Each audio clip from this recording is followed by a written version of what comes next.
Hello fellow tankers, this is Dauntless, and today I'm going to be playing my 113, the Tier 10 Chinese heavy tank on the map Stalingrad.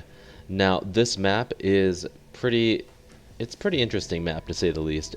It's kind of favorable for heavy tanks to push the 1-2-3 line, while the beach is open for medium tanks, and not a lot of players play the middle, and that's where I like to kind of just take advantage. If you take a look at the teams, our team definitely has the disadvantage in terms of armor.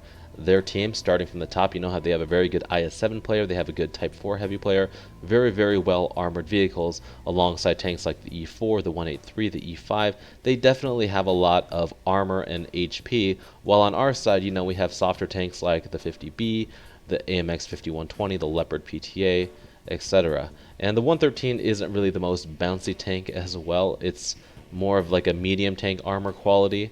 Imagine playing the T62A, that's kind of what it feels like.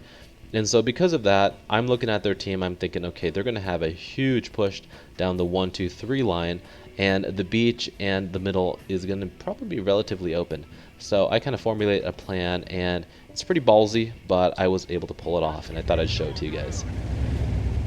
So the 113 is a great vehicle because it is very fast. You'll notice that I am already going 40 kilometers an hour, and it is easily able to get up to 50 when it's chugging along.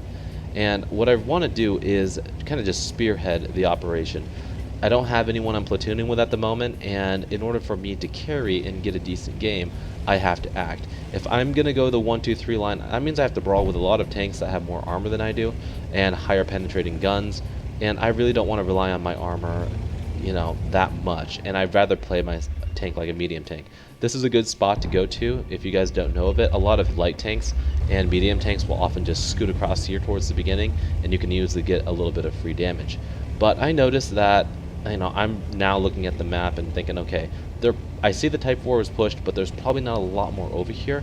And, you know, before anything really gets into position, I want to be there first. And so before these guys can even do anything, I push forward, and the upper plate of the 113 is pretty bouncy, especially at a distance about, you know, of like 50 meters, about 100 meters I guess, and above.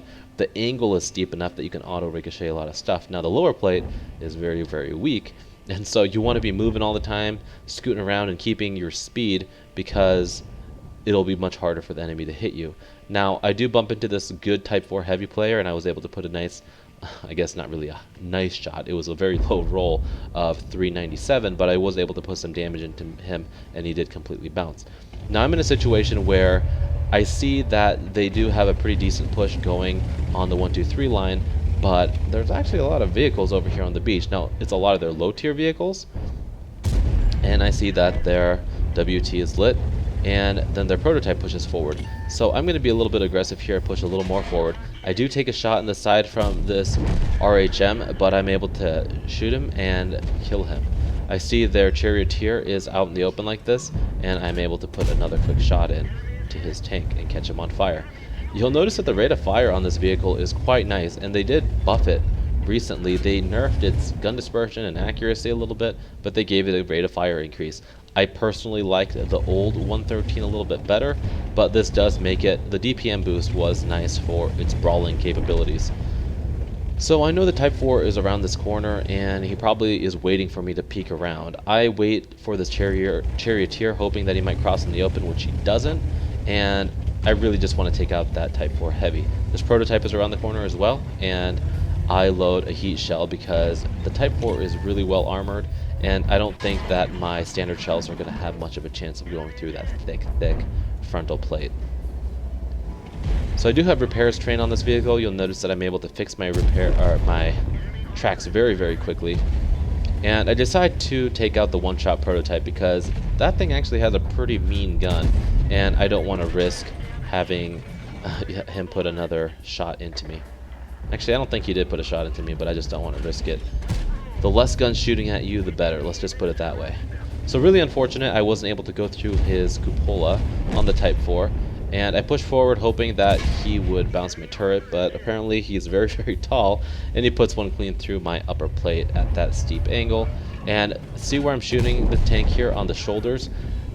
he's giving me a very, very flat aspect of his armor, and he would have had a better chance of bouncing me if he had just pointed straight forward at me.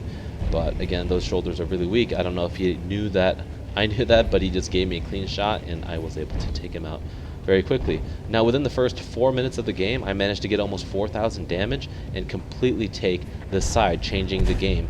Because, again, in these situations, you don't really know what's going to happen, and sometimes, you know, if I hadn't to push forward so aggressively, I don't know if our team would have been able to take that corner. But me getting right into that corridor really held that Type 4 from pushing around and helping the beach, and in my opinion, helped us win that flank. Sometimes sitting on a flank and not doing anything can be devastating, because as you'll see, the 1-2-3 line is almost completely gone. And if our team had been just kind of brawling it out on the beach, at this point, at 5 minutes in, we would have been surrounded by them, and we would have probably lost this game, just because they did have that armor advantage. So just, you know, it can be rewarding, and it can be sometimes just the worst decision you ever made to do really rash moves like that. I usually don't like to be so aggressive in my tanks unless I'm in a platoon of equal tier tanks, like if I was with my T62A buddies, or alternatively, like, you know, some E5s or some IS7s, it would be very, very easy to win that flank. But when you're by yourself, it is really risky. But again, sometimes it works and it really pays off, and I played this tank enough and I played these maps enough that I do have the confidence to do stuff like that with a relatively high success rate. So just really some cleanup here, just getting some shots into this IS-7 before the cap is completely at 100%. And I'm really hoping here that they get off cap, but fortunately another vehicle was able to put a shot into him, and I was able to secure the kill, finishing off my game with just over 6,000 damage and 6 kills, helping me get my top gun. This map can actually be really dynamic depending on how you play it, but because it's deceptively small, it looks like a huge map when you load into it because of all the buildings and you can't see very far, but it's actually really, really small. Sitting in the middle, you can pretty much spot everything if there were no buildings. And because of that, things can happen really quickly where one flank will fall, and within a minute you have tanks behind you shooting you. So you can use that to your advantage, and if you know the layout of the map well enough, there are little corridors like that that you can really get down, and they can't do anything about it, because the only way they could have dug me out from this corridor is to face me head on or come all the way behind me and face guns from our allies. Anyway guys, hopefully you liked that little unorthodox strategy to my 113. If you liked it, I would really appreciate it if you give it a like down below, and if you haven't already, subscribe to my channel for more content like this in the future. As always guys, thanks for watching, and I'll catch you guys later.